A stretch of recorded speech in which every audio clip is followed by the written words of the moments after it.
Bienvenue dans notre rendez-vous, le rendez-vous des entrepreneurs et du bien-être. Je suis ravie d'animer ce nouveau rendez-vous avec Alexandre Cavassa. Bonjour Alexandre. Bonjour Virginie, comment ça va ? Ça va pas mal et toi ? Je suis content, on va parler d'un sujet que j'adore. Oui, qui est le sujet de l'immobilier. Tout à fait, puisque nous avons le plaisir de recevoir Frédéric Lebecq du groupe Tolosan Immobilier. Bonjour Virginie, bonjour Alexandre. Bonjour Frédéric. Donc Frédéric, on se connaît un petit peu, donc on va se tutoyer, on annonce directement la couleur. Mais avant, nous avons ceci. Alors Frédéric, est-ce que tu peux un petit peu nous parler du groupe Tolosan Immobilier que tu as cofondé en 2018, si mes souvenirs sont bons ? C'est ça, 2018. Donc le groupe Tolosan Immobilier, c'est un ensemble d'agences immobilières. Donc on a créé une société holding en 2018 qui a racheté 3 agences immobilières. Et à partir de là, nous avons développé un groupe immobilier qui est spécialisé dans la transaction à la base, avec des développements sur la location, la gestion locative, et un secteur d'activité qui est principalement la région toulousaine et son versant est. Voilà, sur un secteur géographique allant du Toulouse intramuros, sur l'ensemble des secteurs avoisinants. On va jusqu'à Saint-Sulpice, Lavore, Revel, Villefranche-de-Lauragais. Et avec récemment des ouvertures vers le nord, Montauban, et vers le sud aussi, Riom. D'accord, donc un groupe que tu as cofondé avec donc voilà un associé. Exactement, qui s'appelle Frédéric aussi, pour la petite histoire, donc qui était un ami à la base. On était collègues de travail, on travaillait tous les deux dans l'immobilier. Et puis on a saisi l'opportunité d'un départ à la retraite pour racheter en fait les agences dans lesquelles nous étions commerciaux. Et puis c'était le début de l'aventure avec effectivement un développement assez important sur les dernières années, puisqu'on est passé de 3 à 14 agences immobilières. Ah oui, et en peu de temps en plus. Oui, en quelques années. Ouais. Un beau développement. Le parcours, parce que ça veut dire que le parcours était assez dingue. Oui. De la personne un peu atypique, professionnelle. Oui, un peu atypique. Ouais. Faut se projeter. Il n'y a pas de lien. Alors oui, disons que le parcours professionnel est assez atypique. Enfin, je pense que par rapport à tous mes confrères de l'immobilier, je suis un peu un ovni. J'ai pas du tout commencé par l'immobilier. J'ai pas du tout une formation à la base dans l'immobilier, puisque j'ai eu une thèse en préhistoire et paléo-environnement quaternaire. Voilà. Donc mes premiers amours c'était l'archéologie. J'ai travaillé pendant 10 ans dans le secteur, dans l'archéologie, en tant que chargé de cours à l'université, en tant que responsable de fouilles, voilà, donc amené à faire des missions un petit peu partout dans le monde. Donc voilà, ça s'est très très bien passé, mais à un moment dans la vie, il y a des revirements, il y a des choix à faire. Et effectivement, après 10 ans dans l'enseignement supérieur, la recherche, j'ai eu ma première fille qui est arrivée et ça m'a obligé à me poser d'autres questions et à revenir sur des choses un peu plus fondamentales et chercher un peu plus de sécurité et arrêter de bourlinguer un petit peu à travers le monde. Donc il fallait se reconvertir. Et donc la reconversion s'est faite dans l'immobilier. Alors, de prime abord, il n'y a pas de lien entre les deux. J'ai essayé d'en trouver, mais à part vous parler des vieilles pierres, j'ai pas trouvé de lien particulier. Sauf que j'ai toujours eu une appétence pour la chose immobilière depuis petit. J'avais hésité à être archi quand j'étais jeune. Donc à un moment, quand on se pose la question, qu'est-ce que je pourrais faire d'autre, c'est la question de l'immobilier est revenue de manière récurrente. Donc j'ai décidé de repartir là-dedans. J'ai tout abandonné. J'ai tout laissé dans la recherche et je suis parti dans l'immobilier et j'ai commencé tout en bas de l'échelle en tant qu'agent commercial indépendant sur un secteur de campagne, partant de rien. Et voilà, l'histoire s'est faite petit à petit à force d'écoute, beaucoup, d'observation et de travail. Parce que là, on n'a pas compté les arts et les résultats sont arrivés rapidement. Et puis l'histoire c'est un peu emballé puisqu'après quelques années, ça c'était en 2014, après quelques années, j'ai eu l'opportunité de pouvoir racheter le groupe dans lequel j'étais. Donc voilà, à partir de là, on a construit la suite, à 2. Donc, si je comprends bien, de la transaction, de la location et de la gestion locative principalement. Oui, tout à fait, avec quand même un cœur d'activité qui est plutôt la transaction immobilière. C'était vraiment notre cœur de métier à la base. Donc nous, on fait de la transaction, de la vente de biens immobiliers sur tout type de biens. Ça va du terrain à bâtir, maison du village, villa contemporaine, jusque sur les propriétés de prestige. Et fort de ça, nous avons développé il y a maintenant à peu près 5 ans un pôle spécialisé dans la vente de biens haut de gamme. Voilà, donc à la fois des châteaux, des belles maisons de mètres, et on s'est vraiment spécialisé sur la vieille pierre. Peut-être la relation avec mon ancien métier, j'en sais rien. Mais effectivement, on est moins friand, même si on en vend aussi de la contemporaine sur cette division-là. On a toutes les forces commerciales pour les vendre sur l'ensemble des agences. Et plutôt à l'extérieur de l'hypercentre toulousain. Ouais, exactement. Le groupe est né à l'extérieur, puisque les premières agences, nous avons racheté 3 agences en 2018, mais les agences existaient avant, puisqu'on a profité du départ à la retraite de notre prédécesseur. Donc le groupe existe au final depuis 2000. Et c'était vraiment au départ structuré avec quelques agences sur la périphérie est toulousaine. Et donc on a continué à développer ce maillage sur l'est de Toulouse, ce qui est vraiment notre cœur d'activité.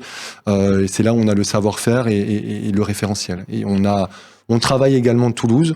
On y était venu, mais on n'a pas nécessairement eu toute la réussite escomptée, puisqu'on a eu la crise immobilière qui est passée par là. Je pense qu'on aura l'occasion d'en parler. Donc effectivement, plutôt est toulousain et l'approche partie de Toulouse côté rocade, 31 500, 31 400. Vous voulez dire que la crise immobilière qui passait par là, est-ce qu'elle est encore présente aujourd'hui? On voit des notaires qui ont l'air plutôt contents en ce moment. On en est où de ce point de vue-là? Alors déjà, on va parler de la crise en elle-même. Ouais. C'est je pense, la plus dure que l'on ait connue dans les 40 dernières années, tant par son intensité que par sa longueur, puisque ça fait quand même 2 ans et demi de traversée du désert. Donc ça a été très compliqué pour l'ensemble de la filière. On a eu des volumes de vente au niveau national qui se sont effondrés, puisqu'en 2022, on battait les derniers records à 1 200 000 transactions à l'année, pour l'année dernière finir aux alentours des 770 000. Donc c'est 36%, 35% de baisse de marché. Et ça, c'est au niveau national. Et si on regarde les chiffres un petit peu plus proches de nous, sur la région et sur le secteur sur lequel nous travaillons, on a par endroit eu des baisses d'activité de 60%.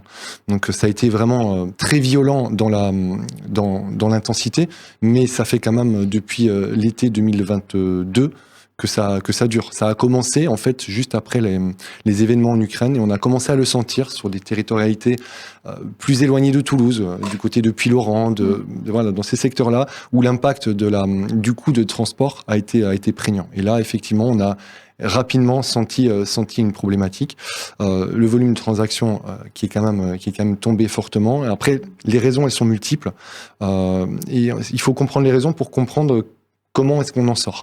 Et ça part d'un constat, c'est qu'on pendant des années, on a eu un marché qui était vraiment très tendu, de par des prix qui étaient élevés, une très très forte demande qui justement dopait cette augmentation de prix, et des taux qui étaient historiquement bas. Et avec ça, des stocks de mandats, de biens à vendre qui étaient faibles, puisque depuis 2017, 2018, 2019, chaque année, on battait un record de volume de transactions. Donc évidemment, tout le monde a profité de cet effet d'aubaine et de ce marché un petit peu fou, qui s'est arrêté avec le Covid. Et en fait, avec le Covid, on a commencé à avoir une déstabilisation structurelle du marché, mais qui finalement est reparti de plus belle par cet effet de sortie de Covid, besoin d'extérieur. Et nous, sur les extérieurs de Toulouse, le marché est devenu complètement fou en termes de volume. Il y a des mois où sur le groupe, on sortait presque 60 ventes par mois. Donc on avait vraiment du mal à suivre la tendance. Les prix ont monté, et ça a conditionner en fait le terreau sur lequel la crise est venue se greffer, sachant qu'en fait ce sont les événements géopolitiques qui ont fait exploser la bulle. Donc voilà, ça tout le monde le sait. L'augmentation du coût de l'énergie, derrière l'inflation qui arrive à du 6%. Et donc effectivement, ce contexte-là n'a pas aidé. Et dans l'immobilier, ça a été assez violent. Je me souviens d'un de vos slogans il y a quelques années, c'était une vente par jour. Ouais. Donc tout à fait, une vente par jour. Voilà. On tournait entre 360 et 380 ventes à l'année, et ça pendant plusieurs années d'affilée. Et c'est vrai que le marché s'est totalement retourné en peu de temps. Ça a été très violent, et l'augmentation des taux d'intérêt fois 400% en 18 mois a vraiment mis un coup d'arrêt complet sur le volume de transactions que l'on a connu. Et donc ça a été une crise assez violente, puisque tous les comment dire, tous les acteurs de la filière immobilière l'ont subi. Tu parlais des notaires là tout à l'heure, mais ça va du lotisseur au promoteur, Oui. au notaire, bien évidemment. Ça a été aussi. très compliqué. Toute la partie courtage en crédit et les agences immobilières, n'en parlons pas, où ça a été vraiment l'hécatombe, puisqu'il y a des milliers de professionnels qui ont mis la clé sous la porte. Donc, il y a encore 1200 l'année dernière. Donc, c'est vraiment quelque chose de très violent. Par contre, on est en train d'en sortir. Oui, voilà, on en sort. Exactement. Enfin, on en sort. On est en train de voir le bout du tunnel. Ouais. Voilà, on commence à avoir un frémissement. Voilà, ce que l'on voit, c'est que l'inflation est redescendue à 2%. On a quand même des taux d'intérêt aujourd'hui. J'ai regardé encore ce matin. On a des taux maintenant en dessous des 3% pour les bons dossiers, aussi bien sur 20 que 25 ans. Et surtout, ce qui est un indicateur fort, c'est qu'on a eu un retour de la confiance des 30-50 ans, qui est finalement la machine qui permet sur nos cœurs d'activité de la maison, de vraiment avoir du volume de transactions. Donc, alors je ne sais pas si c'est un retour de la confiance ou de la résilience, on le prend dans le sens que l'on veut, mais en tout cas, il y a un retour à une appétence pour la chose immobilière. Et les prix commencent à baisser. Donc tout ça mis bout à bout, on a quand même des signaux positifs qui laissent penser qu'on est en train d'aller vers du mieux. En tout cas, on est en train de voir la lumière au bout du tunnel. Tant mieux. Il y a eu la crise de 2008. Que tu n'avais pas dû connaître en tant qu'agent immobilier. Tu penses que celle-ci, elle est pire ? Elle est pire dans sa longueur. Puisque 2008, ça a été quelques mois. Ici, ça fait depuis 2022. Oui, donc elle fait plus de ravages. Ça fait 2 ans et demi, depuis l'été 2022, que les premiers éléments se mettent en place. Et en fait, elle a été à géométrie variable. C'est-à-dire qu'on a eu l'effet géopolitique. Mais sur l'année 2024, ou début d'année 2024, on sentait une légère reprise. On a eu des événements politiques nationaux qui n'ont pas du tout aidé, qui ont remis un deuxième coup. Donc on a à chaque fois un petit coup de sabre qui, quand ça frémit, vient ralentir le marché. Est-ce que c'est pas une façon aussi de pouvoir écrémer certaines formes de concurrence Dans chaque crise, il y a des opportunités. Et puis, il faut pas oublier non plus que l'immobilier était très facile pendant une période, et on est les premiers à en avoir profité. Aussi d'ailleurs. Ah oui, bien Alex sûr. a une courte, 4 ans en tout. Ah oui, 4 quand ans même d'expérience en tant qu'agent immobilier. 2 fois 2. Mais il y a une époque où c'était facile. Il suffisait je suis désolé de le dire comme ça, mais il suffisait d'être là et la vente se faisait. Et quand nous avons commencé, c'était pas le cas. Par contre, on a vu au fur et à mesure des années le marché changer, ou en tout cas les acteurs du marché changer. Et au final, on pouvait être magasinier le matin et agent immobilier l'après-midi. Donc on n'avait plus de primauté à la compétence, à la formation.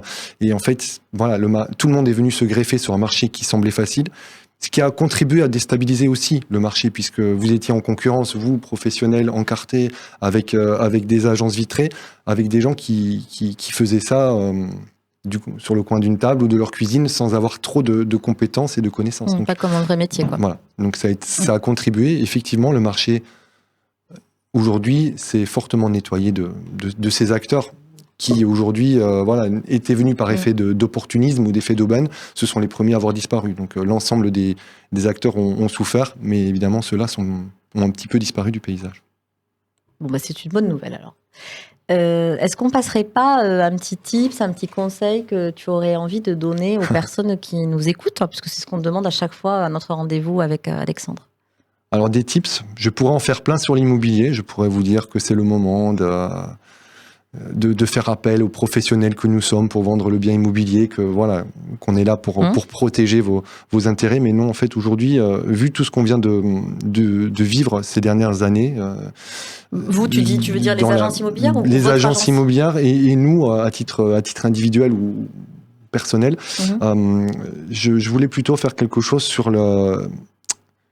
sur l'entrepreneuriat et donner quelques conseils aux entrepreneurs en prenant exemple sur notre histoire personnelle.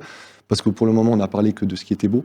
Mais la crise, on l'a traversée comme tout le monde, et non sans mal. Et j'ai pas du tout de honte de le dire. Au contraire, si j'ai un conseil à donner à l'ensemble des entrepreneurs, et en particulier dans l'immobilier, c'est 2 mots, c'est le travail et l'humilité. Et pour moi, il n'y a rien de pire pour un entrepreneur que l'ego. L'ego, c'est notre pire ennemi. Et l'ego peut venir naturellement parce qu'on a le sentiment de réussir, mais peut aussi venir de tous les éléments qui gravitent autour de vous et qui sont là pour flatter. Et petit à petit, cet ego donne vous pousse à faire de mauvais choix, vous pousse à être aveugle et vous pousse à faire des erreurs. Et attention, il faut garder les pieds sur terre. On va pas, je vais pas vous raconter des histoires, je vais raconter notre histoire. Puisque tu me lances sur le sujet. Oui, ben, comme tout le monde, on a eu une ascension assez importante et on a profité de cet effet d'aubaine. On avait au départ mis un business plan avec une ouverture programmée de structure. On avait vraiment un projet bien défini sur la région toulousaine. Sauf que le marché était tellement dynamique et les choses allaient tellement vite on est sorti de notre ligne de conduite et on a été plus vite que ce que l'on voulait faire. On a été victorieux pendant quelques années, mais le jour où la crise arrive, les choses se complexifient fortement et on a traversé des périodes extrêmement difficiles au niveau de l'entreprise, puisque j'ai donné les chiffres. Quand vous perdez 60% de votre volume d'activité, que vous avez 14 agences, ce qui veut dire des locaux, des salariés, tout ce qui va avec en termes de frais fixes, assumer 60% de baisse, c'est quasi mission impossible. Donc effectivement, nous avons dès la fin de l'année 2023 opéré une stratégie de restructuration de l'entreprise. Donc là, l'ego dont on parlait en prend un fameux coup, et on a demandé de l'aide auprès du tribunal de commerce et on a demandé la mise en redressement judiciaire pour justement pouvoir passer cette vague et structurer l'entreprise pour affronter les défis de demain. Donc, ce qui est chose faite puisque nous sommes sortis du redressement judiciaire. Donc, on fait partie des 3 à 5% qui s'en sortent. Encore faut-il y aller à temps. La notion d'ego, et encore faut-il prendre les bonnes décisions. Voilà. Donc vraiment le conseil que je peux donner à tout le monde, c'est ne pensez pas que vous êtes arrivé. On n'est jamais arrivé. Il faut toujours travailler. Il faut rester humble. C'est l'humilité. L'humilité pour moi est le maître mot. Et je crois qu'avec Alex, on en connaît. On ne donnera pas de nom bien sûr ici, mais je te remercie d'abord pour ce message d'humilité dont tu fais preuve, parce que c'est plus facile de voir sur LinkedIn ou sur les réseaux. C'est la crise, mais nous on n'est pas concernés. Voilà, tout va on bien. rentre tant de mandats, tout va bien pour nous. Alors que la réalité est tout autre, et malheureusement beaucoup de jeunes s'engouffrent là-dedans et après peuvent être très très très déçus. C'est le cas effectivement.